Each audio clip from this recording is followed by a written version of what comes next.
many issues in the world that I think that have gone in the wrong direction.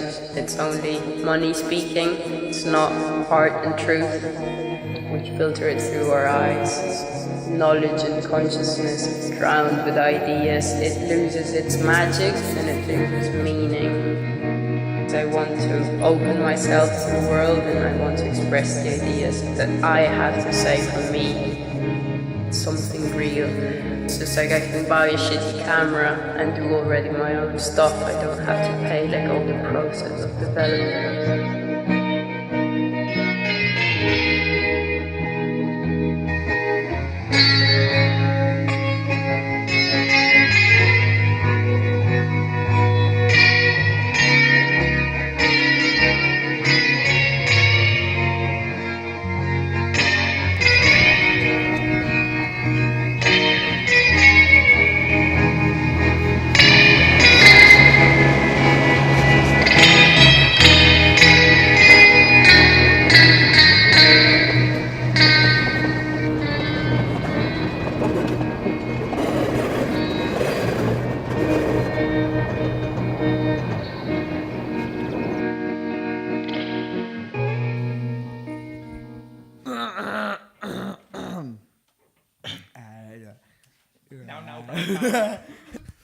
My first question is for Matt Nicholas. we should have kept a straight face there.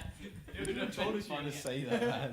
Yeah, you should have let us know, so we'd have been like, okay, just keep a straight face. Good evening. I'm Ben Grant, and this is BBC Smoke O'Clock. My first question is for Matt Nicholas. Matthew, Yes, Ben. the winds are changing. I can feel it in the air. I can feel it in my bones. Exactly. So, what is your opinion on Dyson's new vacuum cleaner? Dyson's new vacuum cleaner. Now that is the ball vacuum cleaner for anybody that doesn't know, and I think it is actually incredible. You can get into all the nooks and crannies. You're no longer coming around, shimmying around, trying to get past the sofas and all the cupboards. You literally just glide. I think it is innovative. I think it is a true mark of postmodern design. I really think the 21st century has reached a whole new territory. We've created a whole new era of vacuum cleaning, Ben. Thank you very much for your point. Duly noted. I think the best thing is how broad it is. You get to try like every aspect at first, and then just having the available equipment there. That's priceless. Or not priceless, there's something you Yeah. So I'm going to ask you quite a few questions then. Yep. So what films are important to you? Like what is it like? Shit. It's cool. Editing. You can edit it, yeah. Editing is great. And why is film important to you? And what does it mean to you? I think film is, at its essence, a visual and audio story, and stories have obviously, or I believe, would have been around since the origin of language. Like, it's inherent to us as animals, as social creatures. Now we can have people, whole crews of people with all different skills coming together. It can last over like generations, and I think that's the most important thing, as well as the fact that it can cause social change and change the whole new way of thinking. Exactly, there's so much power in it as well, and I think people can subconsciously be affected by films. Their views on so many different subjects can be changed. If you have a film and someone idolises one of the main roles, then that could have such a ripple effect on the person watching, because that's just human nature. If you admire someone, you tend to agree with things they say. What they say, you take in more than someone you don't admire. So I think the power behind filmmaking is real. It's very interesting. Okay, so what type of movies do you want to make for people, like in the future? Like, what do you want to bring to the table as far as filmmaking is concerned? So the one film that I would love to make, more than any, would be a kind of a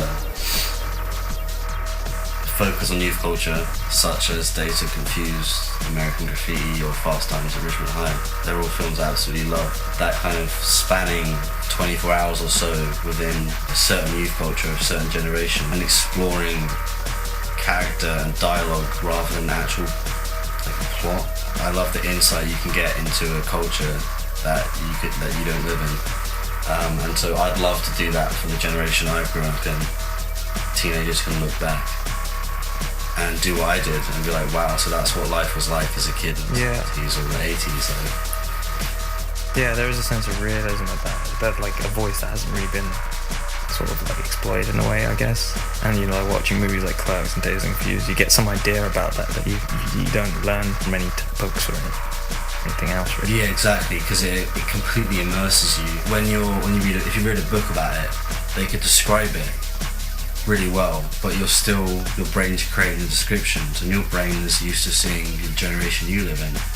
Whereas a film, you can have people dress up the set perfectly, and you become fully immersed in that time period. I mean, that's time travel through your eyes and ears. So, what specific techniques do you utilise? I always like to have music in editing. So I like to create a kind of a rhythm. And directors of photography can visually capture a film, but the whole pace of the story and the whole feel is very much done with editing. I really like superimposing images. In your view, do you perceive films as an art form? Yeah, I do. You can have very, typical art that the generations before have always deemed. But I think people can get very snobby about that, or very uptight. I don't want that kind of snobbiness transferred to film. Film is something that anyone should be able to pick up and do. But when it comes to art, I feel like there's so many layers to films. You've got people working on the visuals, on the sound, the story itself, the acting in a way is almost art. Like someone's putting on a disguise and tricking you. All of those different skills blended together into a film is generally, if it's done well, is a spectacular piece of art. Yeah, I mean, art is an open thing, but I mean, when someone makes a piece of art, it can incorporate multiple skills. But I mean, we're used to it being seen as one skill in there, and I guess movie always incorporates a multitude of skills. Yeah. You were talking about how you don't want your movies to have like snobbery, but I like you could argue that movies do have like snobbery. Yeah. And especially behind the scenes, because I guess with a movie you're capturing your art as like a recorded medium, and because that means you don't necessarily know, because it's a performance, it's an act, there's something behind the movie that is considered, I don't know, something snobbish or fake. I feel that can happen. A lot of times being uptight about something, thinking that it has to be done completely perfectly into these set standards, that would push out a lot of opportunities for great films to happen. I think film is a practice and also a thing of chance. There's pros and cons. Yeah. What are your personal influences, and how does that affect your work? I'd probably say my biggest influence was the film that made me, or the director that made me feel like I could actually get into film myself, would be Kevin Smith with Quirks, being like such a self-made thing. Like I explained before, it's the dialogue heaviness, the richness of the character development, not so much a plot, but just this day in their life. And then on another side, I love horror films as well. Yeah. So James Wan's The Conjuring, I absolutely love that film. The thing I love about horror films is I feel like that's usually a lot more of a visual affair. You have a certain shot and you can choose what you show the audience, and the audience know their stuff off screen, but they don't know what's just out of the shot. So you can do a lot of tricks with that, visual tricks, and it really can scare people. Down Kubrick as well, Shannon's one of my favourite films. So. Yeah, I mean, you do get horror movies with like heavy dialogue. There are horror movies, like thrillers as well, like Shutter Island, where it is like very, very much based on what the characters say and the development of the characters. Yeah, I think as much as I love those films as well, the horror films, I do like the more, I guess people say cheesy ones, but I think they have their own merits. With a horror movie, You're sitting there watching with your friends, you're either all terrified or you're all laughing and making jokes. You're having a great time. Ageism. Would you like to elaborate on that and how that relates to your practice or work? I think as a kid growing up in the suburbs, we all felt ageism has sometimes been a horrible thing. Within the film industry, I think it depends on the paths you take. There's two major paths, I think. One of them involves becoming anything on a stereotypical film set, such as an assistant director or a location manager, props person. Usually you have to start out as a runner.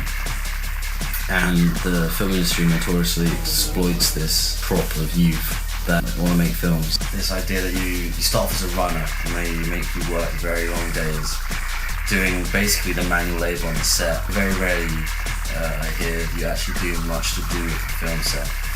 Like you could be a mile away with a walkie-talkie just letting cars deciding whether they can come in or out. But they stay true to their word, and after a year or two of working like that, you will start to slowly move up. But there's always fresh intake for these runners, and so the film companies are continually exploiting this youth for cheap manual labour. I get the impression it's how it always has been, and no one's made any moves to change it because it works for them. And the other side though, becoming a director or a DOP, that is very much about just creating work, submitting it to festivals and getting noticed by these film companies that then suck you into their team of already established teams. Youth can sometimes help in that. The older people can get a bit stale, they can find it harder to create new or come up with new ideas, whereas you get young people who've grown up in a different generation coming in with this fresh new wave of ideas due to how the environment they've grown up in. In that sense, ageism, it can be brutal and it can be used against you, or it can give you the step up that you need. I do think this industry, film industry, is all about opportunities. You know, if you're in the right place at the right time, your age may help you, or it may be the thing that stops you.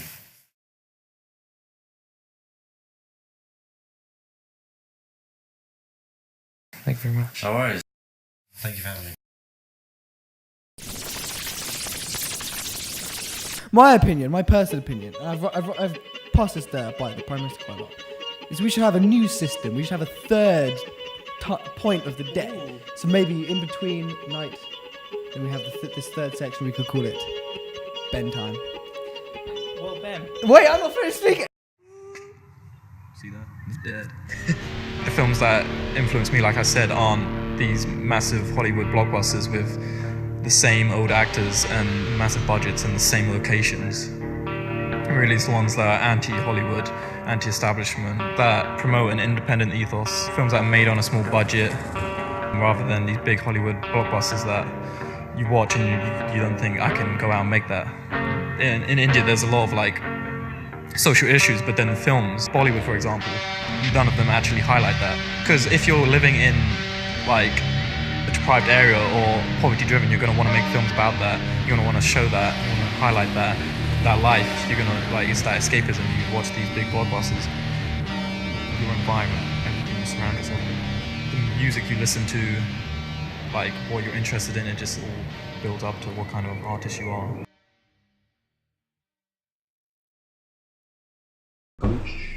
Why did you realise later on, as you were doing? Well, it's only once I started history I thought I'm kind of wasting time, just doing something because I think it's a good thing to do rather than doing something I want to do.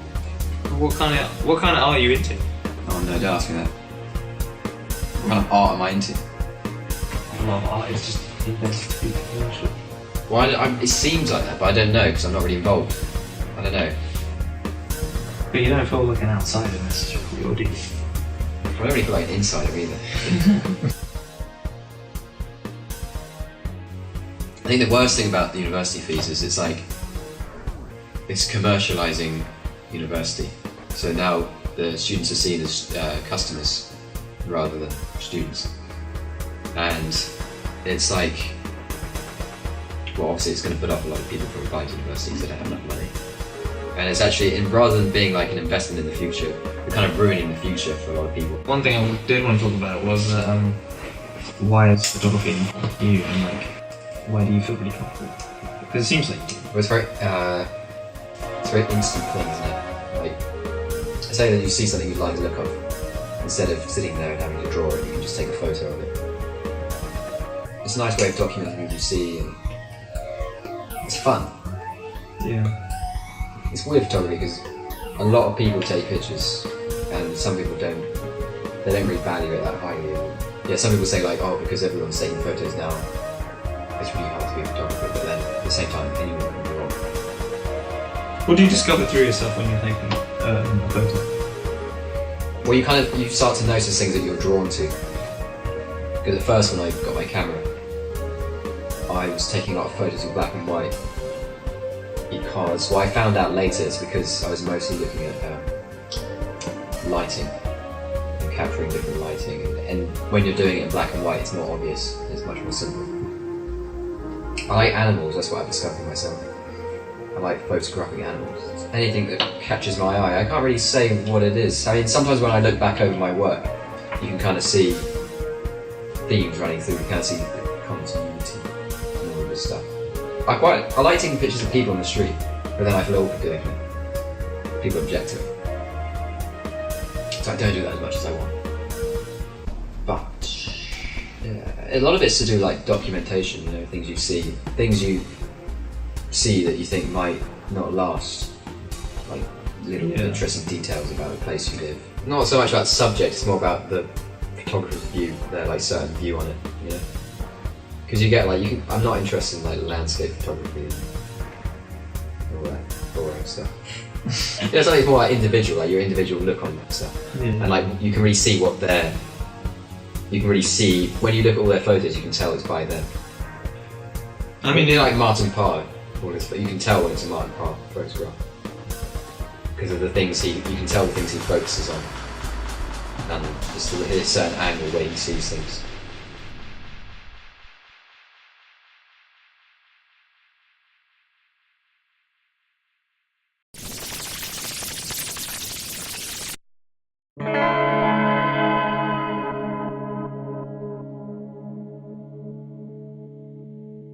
Your eyebrows are creepy. Let me tell you a story. No, you need to bring it forward a bit. Because literally you just illuminated your beard. Holy shit. They're getting some crazy. Right, now move back a bit. There's no light. You can't see anything. Well, Harris, turn your thing on. Oh, look, slowly move back. It's crazy. Oh my god. Harris, you look white in here.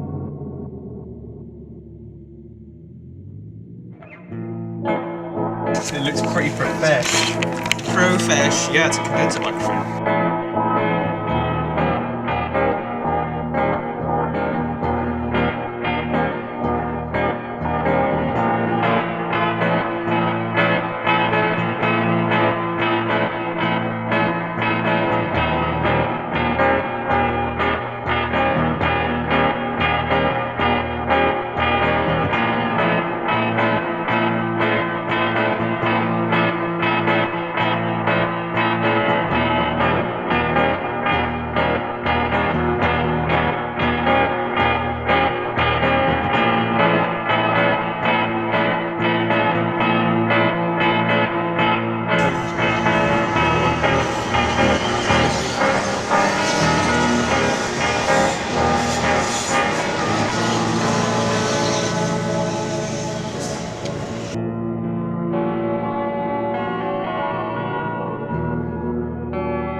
It's like really over serious and pretentious. What?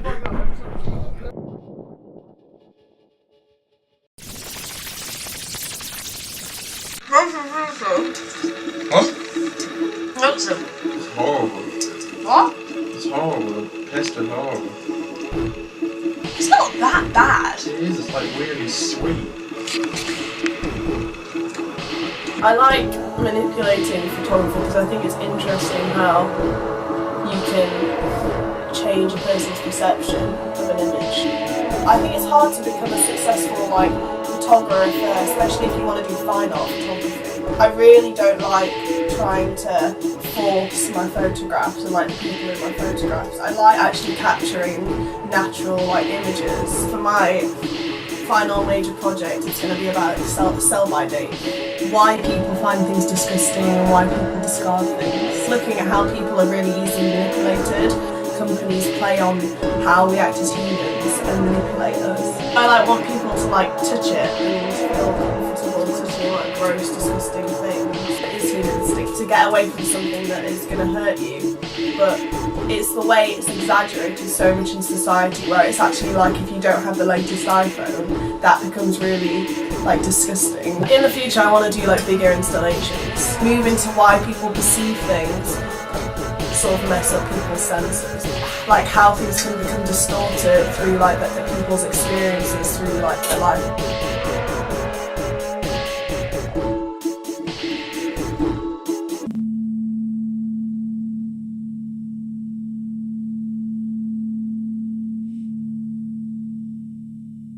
What inspired you to take up the course, and why did you feel it was right for you?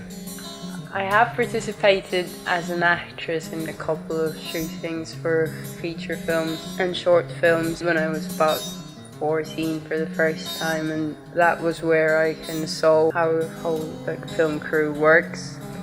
And I guess there's where I started my interest more in the technical aspect of film.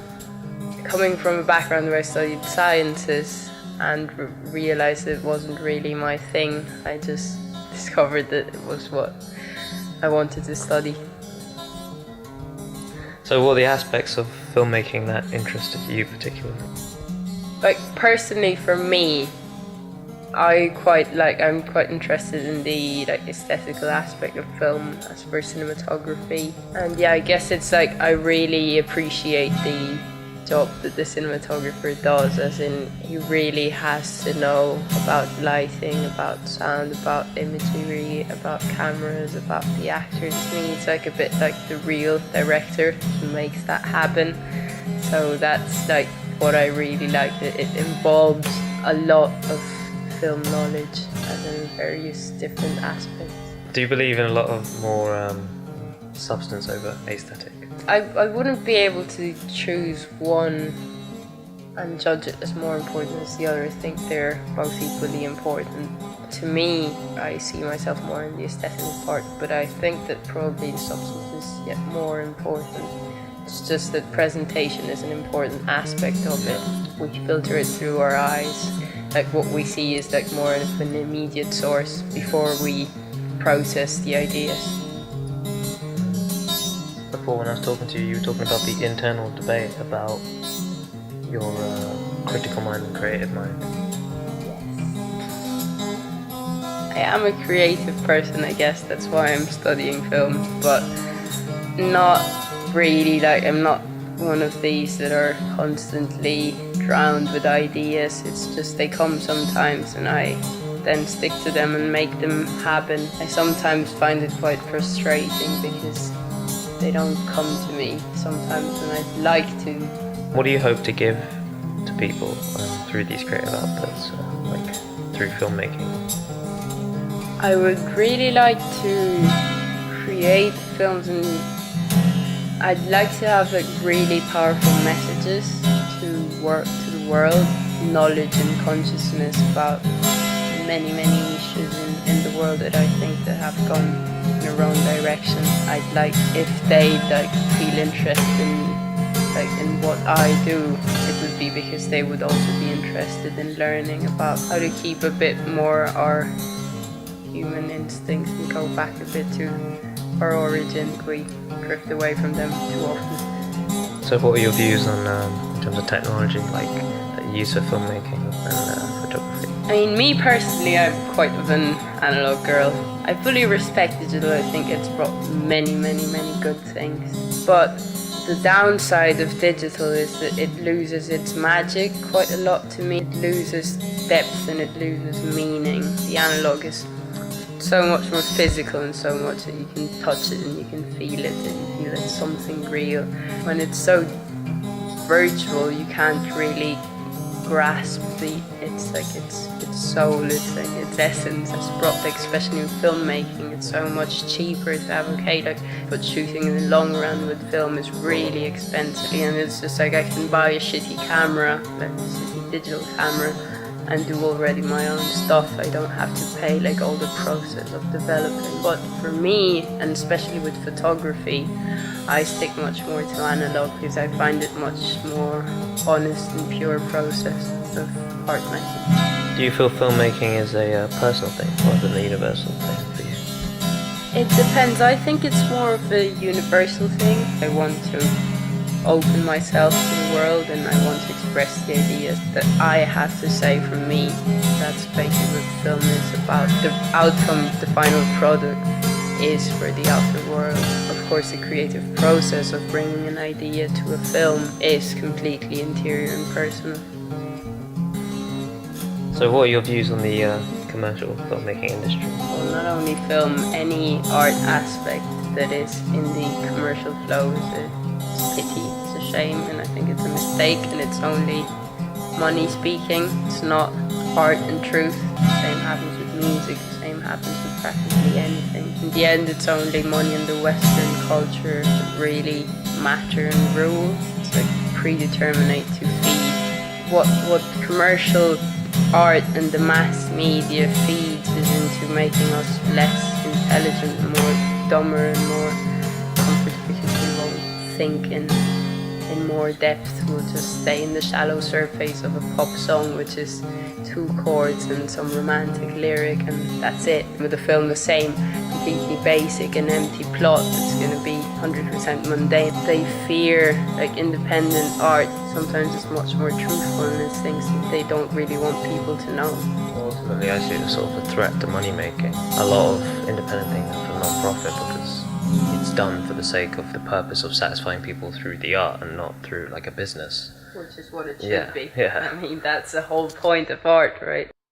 I don't know, you get so blocked off because you don't just do shit, you know, you think about like whether it'll be good and how, don't you? Like at least to a certain extent, like what's the outcome of this going to be?